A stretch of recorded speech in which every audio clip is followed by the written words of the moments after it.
We all have one, right? Some internal sense of right and wrong, a moral compass.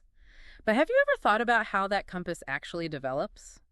It's a fascinating question, isn't it? Like, how do we go from kids who just want to avoid a time out to adults who can grapple with these really complex ethical dilemmas? Well, that's the question that captivated a psychologist named Lawrence Kohlberg. Oh, yeah, Kohlberg. I remember reading about him. He dedicated his career to figuring out how moral thinking evolves over time. And his research was pretty interesting, right? I remember reading about these thought-provoking dilemmas he used. Right. He used these stories, these scenarios that involve these tough choices to study how kids of different ages approached moral questions. I'm trying to remember some of the examples. It was like stolen drugs. Yes. Stolen drugs. Sibling rivalry. Yeah, exactly. Stuff that would really kind of, get those gears turning. Exactly. The kind of stuff that you would really, wrestle with a bit. So what did he find? I mean, did he come up with some grand theory of moral development? He did. His work led him to propose 6 distinct stages of moral development grouped into 3 levels. Okay, I'm intrigued. Break it down for me. What are these levels all about? So each level represents a fundamental shift in how we view and approach those moral questions. Okay, so let's start at the very beginning. What's happening at that first level? Think of a young child. Yeah. Their world really revolves around immediate consequences. Right. Level 1, which Kohlberg called the pre-moral level, is all about self-interest. It's driven by avoiding punishment or snagging rewards. So it's less about right versus wrong and more about, like, will I get in trouble for this, or what's in it for me? Exactly. Exactly. For a kid who's still figuring things out, it makes sense. It's very concrete. Very. If you presented them with one of Kohlberg's dilemmas, like the one where a brother has to decide whether to tell on his sibling for lying. Oh, yeah. Like a classic sibling rivalry scenario. Exactly. Their reasoning would likely revolve around, well, what's going to happen to me? So a kid in that first stage might say something like, don't tell, you'll get punished. Right. It's all about self-preservation. Exactly. It's like, I don't want to get in trouble. But how does that thinking shift? How does that evolve as kids grow up? That's where level 2 kicks in. Kohlberg called this conventional morality. And fitting in, following the rules, that becomes really important at this level. So it's almost like they've graduated, right? From what's in it for me to what are the rules and what will people think of me? You got it. It makes me think of the golden rule, Treat others how you want to be treated. Yeah, you've hit the nail on the head. And that shift signals a key milestone. They're starting to consider the perspectives and feelings of others. Oh, that's interesting. So they're not just blindly obeying, they're actually starting to internalize those social expectations. Exactly. In stage 3, for instance, gaining approval and pleasing others become really central motivators for moral choices. So fitting in, being seen as a good person by others, that makes sense. Exactly. But I'm guessing it doesn't stop there, right? There's got to be more to this moral development story. Oh, absolutely. There's a whole other level, and this is where things get really, really interesting. Okay, I'm hooked. What happens at level 3? Okay, so level 3 is called morality of self-accepted moral principles. Morality of self-accepted moral principles. Okay, so things are getting a little more complex now. They are. At this level, things move beyond simply following the rules or seeking approval. So what's the driving force here? What motivates people at this level? Individuals at level 3 start grappling with these abstract ethical principles, concepts like universal human rights, things like that. Okay, so less about what's the law and more about what's the right thing to do, even if it goes against the rules. Exactly, exactly. Their moral compass is becoming less about that external authority and more about those internalized values. That seems like a huge leap. Did Kohlberg actually see this in the people he studied? He did, especially in some of the older participants. You know the Heinz dilemma? Remind me. It's the one where the man steals that expensive drug to save his dying wife. Oh, right. The classic Heinz dilemma. Someone operating from a lower level, they might say, he shouldn't steal. It's against the law. Right. Black and white thinking. Exactly. But individuals at this higher level, they would challenge that simplistic view. Because they're thinking, well, human life is more important than property. Exactly. They might argue that the value of human life outweighs the law in this situation. That's stage 5 thinking. Right? Stage 5 thinking. You got it. So they're recognizing that sometimes laws can be unjust, that there might be this higher moral imperative at play. That's some pretty sophisticated stuff. It is. It is. But you said 6 stages. Where does that last one fit in? Stage 6 is fascinating. Okay. but incredibly rare. Kohlberg reserved this stage for figures like, Gandhi, Martin Luther King Jr. Wow. Okay, those are some pretty high-level moral exemplars. Right. These are individuals who are willing to sacrifice everything, their own freedom, even their own safety, in pursuit of their moral principles. Makes you really think about where you would land on that spectrum. It does. It does. I mean, it seems like age plays a role here, right? Like a 5-year-old isn't going to be thinking about universal human rights. Exactly. That was one of Kohlberg's key findings. There's a clear connection between age and moral reasoning. As we mature, our thinking generally becomes more complex. More nuanced. More nuanced. That makes a lot of sense. But I have to ask, is Kohlberg's theory bulletproof? Weren't there some criticisms leveled against his work? Of course. No theory is perfect. Right. And Kohlberg's work definitely sparked some really important debates. Let's dive into those next. Okay, sounds good.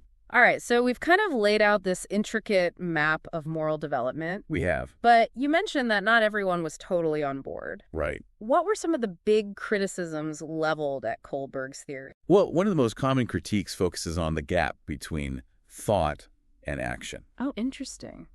Kohlberg put a lot of emphasis on moral reasoning. Yeah. But does being able to articulate a high-level moral argument Right. always translate into actual moral behavior? That's a really good point. Right. I mean, someone could, ace a hypothetical morality test. Right. But still make questionable choices in real life. Exactly. It's kind of like that saying, Yeah. actions speak louder than words. Exactly. Yeah. Researchers have spent a lot of time trying to untangle this relationship Oh, I bet. between moral reasoning and moral behavior. Yeah. And the findings haven't always been clear-cut. Really? Some studies suggest a link, Huh. others don't. So where does that leave us? Yeah, Does this disconnect kind of invalidate Kohlberg's whole theory? I don't think so. Okay. Not necessarily. I mean, even Kohlberg acknowledged that his theory was about moral judgment, Okay.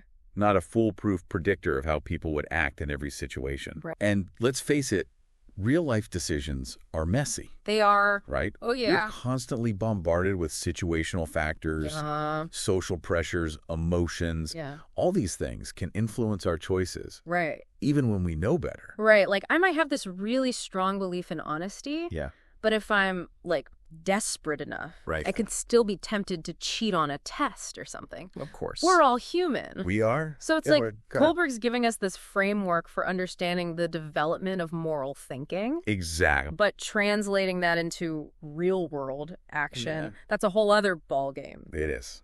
Okay, that makes a lot of sense. Yeah.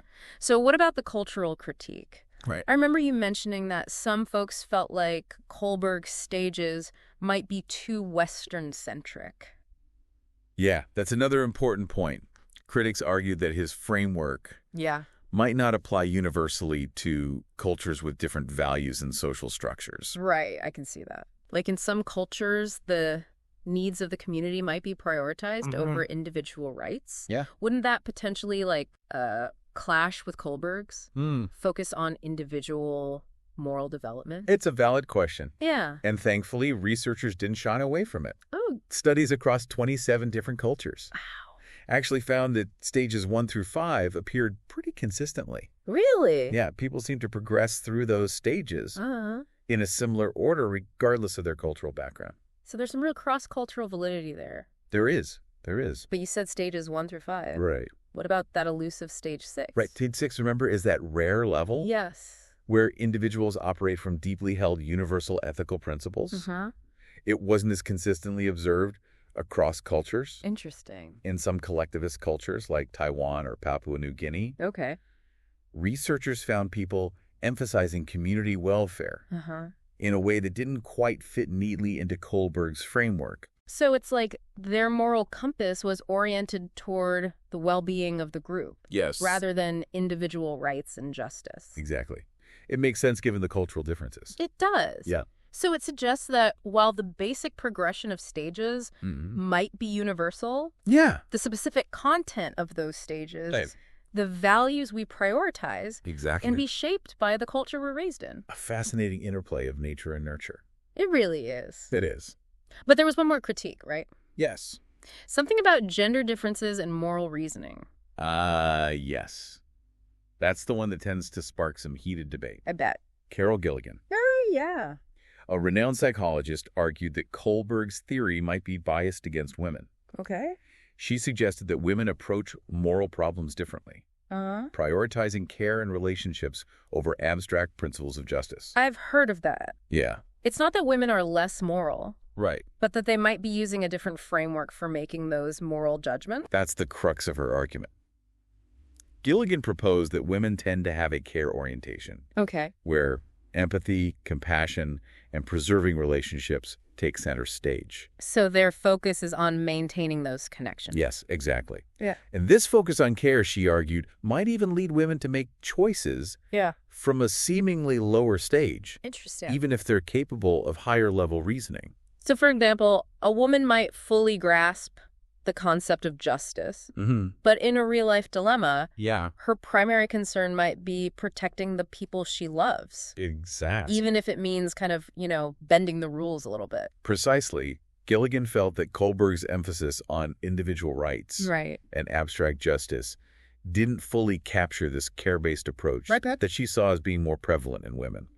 That's a really interesting perspective. It is. But has her critique stood up to scrutiny? Have other researchers found consistent evidence for these gender differences? Well, the research is a bit of a mixed bag, to be honest. Oh, really? Many studies using Kohlberg's methods haven't found consistent differences in how men and women reason about moral issues. So the jury's still out on whether there's a fundamental difference in the cognitive processes involved. Exactly. Okay. However, Gilligan's work did raise crucial questions about how we define and measure morality. Right. And it's worth noting, there's research showing women tend to be more helpful and empathetic in real-life situations. Oh, that's interesting. So even if the underlying thought processes are similar, the way those processes manifest in behavior might differ. So it's not about saying one gender is inherently more moral, Right. but recognizing that there might be different priorities or ways of expressing those moral values. Exactly. That adds another layer of complexity to this whole discussion. Absolutely. It's those layers of complexity that make this such a captivating field of study. It really is. Okay, so we've tackled some of the criticisms, We have. but there's no denying that Kohlberg's work has had a huge impact. Oh, absolutely. His ideas are still very much alive today, right? Oh, without a doubt. His theory continues to inform fields like developmental psychology, education, and even some areas you might not expect. Now, I'm really curious. Yeah. What are some examples of how Kohlberg's work is being applied in surprising ways? Well, for instance, there's been some fascinating research Okay. on the impact of prenatal alcohol exposure Okay. on children's moral development. Hold on. You're saying that exposure to alcohol before birth can affect a child's moral development? Yeah. That's a connection I never would have made. It's pretty mind-blowing, right? It is. One study found that children exposed to alcohol prenatally often exhibit lower levels of moral maturity, Oh. frequently getting stuck at that stage 2 level Okay. of simply avoiding punishment. So really highlighting the lasting impact of early experiences on something as fundamental as our moral compass. Absolutely. What's another example? Another captivating area is eyewitness testimony, Okay. particularly when it comes to children.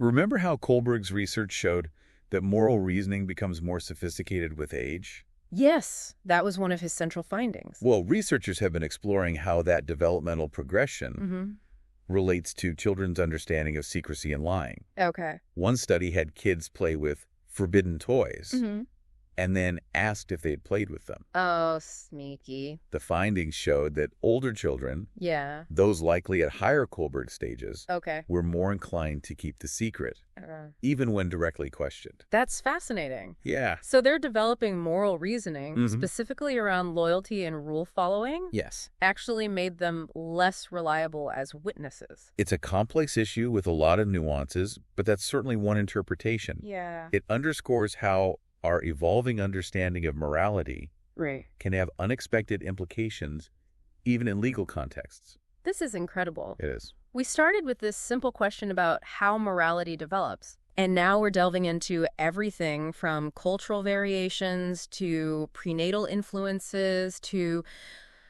legal ramifications. Yeah. It really drives home how deeply intertwined morality is with every facet of our lives. I couldn't agree more. Wow, what a journey. It has been. We've journeyed through those intricate stages We have. of moral development, Right.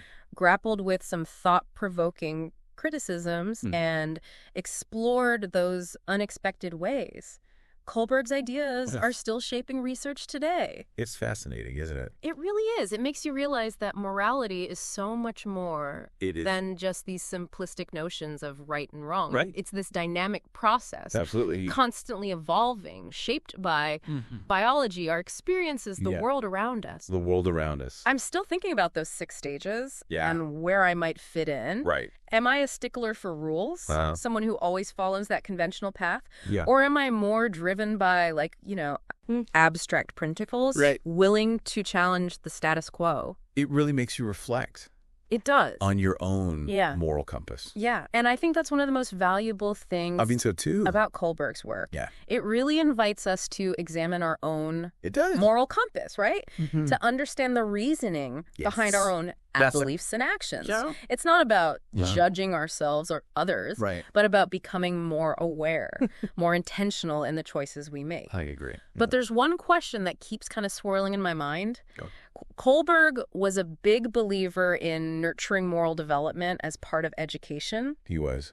But we've been talking a lot about kids. We have. What about adults? Right. Do we just kind of hit a moral ceiling Interesting question. at a certain age? Yeah. Or is there still room for growth? That's a great question. And I think Kohlberg himself saw moral development as a lifelong journey, not something that just stops when we finish school. So how do we keep that journey going? Right. How can we challenge ourselves to keep evolving, to become even more ethically aware and engaged throughout our lives? I think it starts with exactly what we've been doing in this deep dive. Which is?